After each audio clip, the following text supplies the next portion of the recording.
4 PM news network में दोस्तों आपका स्वागत है। मैं हूं आपके साथ राशिद ज़हीर। अब शाहरुख खान को भी धमकियां मिल रही हैं। उनकी जो टीम है बंगाल की KKR, उसको खुलेआम धमकी दे रहे हैं हिंदुत्ववादी दल। मैं हिंदूवादी दल नहीं कहता, मैं कहता हूं हिंदुत्ववादी दल।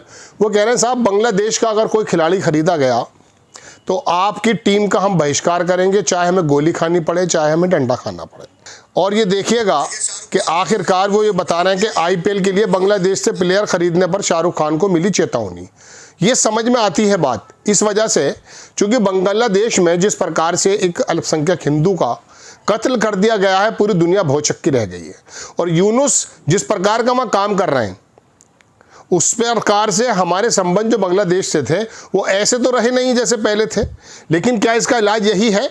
और अगर है तो फिर टर्की का जब बायकॉट किया था उसके बाद टर्की से गले क्यों लगने लगे? टर्की के सेब से नफरत हो गई थी।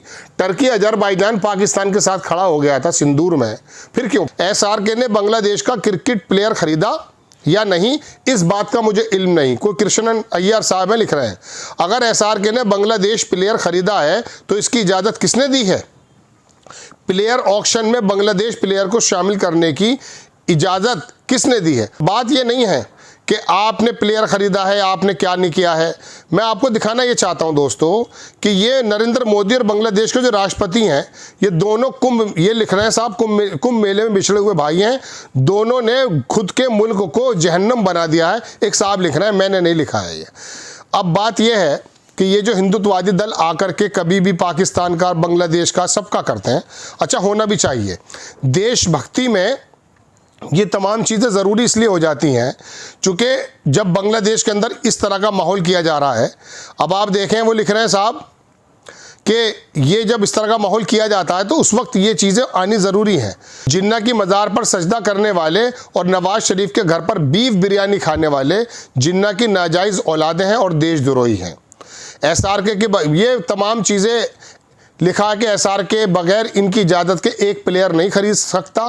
तो ऐसा SRK देशद्रोही कैसा है? BCCI, IPL, cricket administration, Shah and team, ये सब लोग तो इसमें शामिल हैं, इसमें कोई दो राय नहीं। तो किसने इजाज़त दी थी?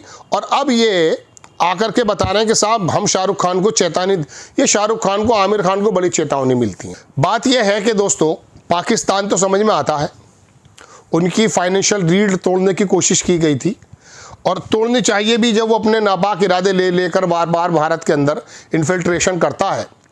अब बांग्लादेश पर आ जाते हैं थोड़ी देर। इसी बांग्लादेश में थोड़े दिनों पहले हसीना वाजिद और मोदी जी के बेहतरीन गाने बज रहे थे। अडानी का एक बिजली का सौदा करने पहुंचे, श्रीलंका में भी गए थे। वहाँ के मंत्री ने बयान दिया कि मोदी PMO को ऑफिस से खुद फ़ोन आया था। यानी कि जब प्रधानमंत्री अपने बिजनेसमैन दोस्त के लिए ये काम करने लगे तो वहाँ पर वो आग उठी सड़कों पर अडानी के खिलाफ, हसीना वाजिद के खिलाफ। और भी हमसे तो उनको उलझन है ही, इसमें कोई दो राय नहीं है। उसके बावजूद भी आपने शरण दे दी है।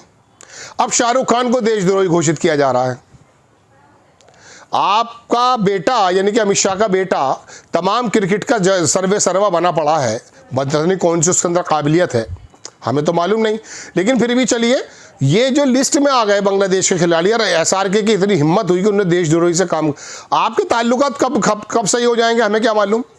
अभी टर्की जब सिंदूर ऑपरेशन के मद्देनज़र पाकिस्तान को ड्रोन दे रहा था, मदद कर रहा था, तो यहाँ के सेब जो हैं उसका बहिष्कार कर रहे थे।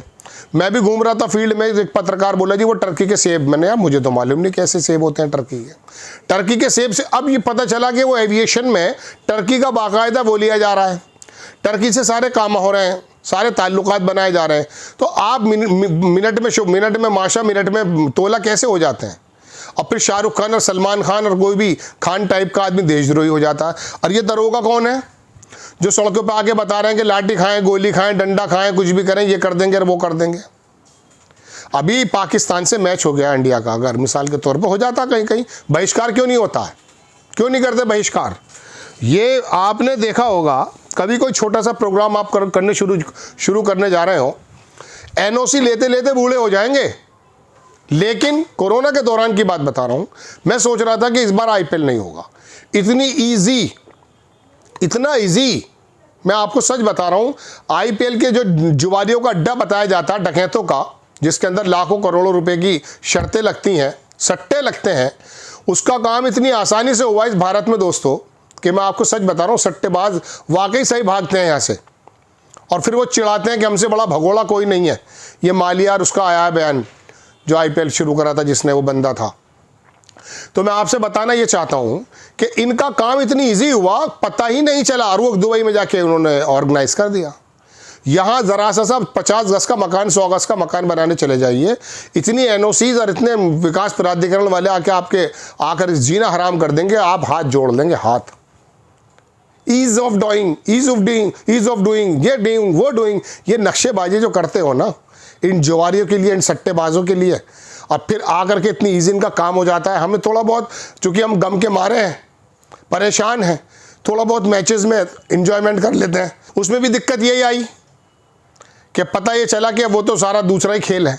अब आकर के ये तमाम वीडियोस भी आएंगे, शाहरुख खान के नारे भी लगेंगे, बांग्लादेश से गलबैयाँ होंगी नहीं होंगी, ये सारे नाटक आपके सामने चलते हैं और आपको इन नाटकों को पता भी है। लेकिन मजबूरी ये है कि जब चुनाव आते हैं तो धार्मिक पशु बन जाते हैं हम में से बहुत सारे लोग, है ना। राहुल गांधी की जो नीतियां हैं, जो बातें हैं, जो देश को आगे ले जाने की बातें, मनमोहन सिंह की जो तमाम पॉलिसीज़ थी, वो हम समझ नहीं आई हमारे, हम डाइजेस्ट नहीं कर पाए। बड़ी आ गया था, ट्रैक पे आ गया था भारत। ये कोई ऐसा तो है नहीं कि छोटी मोटी दुकान है, तो पूरा भारत है ना भाई, इसको ट्रैक पे लाने में समय लगता है। आ गया था, लेकिन आने के बाद क्या किया, फौरन ही नहीं साहब ये वाला कोल घोटाला, ये घोटाला, कोई घोटाला नहीं निकला। और घोटाला तो कोई भी होगा करेगा, घर का नौकर भी बेईमान रहता है भाई साहब, लेकिन चूंकि उससे हमें काम लेना होता है तो छोटी मोटी उसकी बातें दरगुजर करनी पड़ती हैं।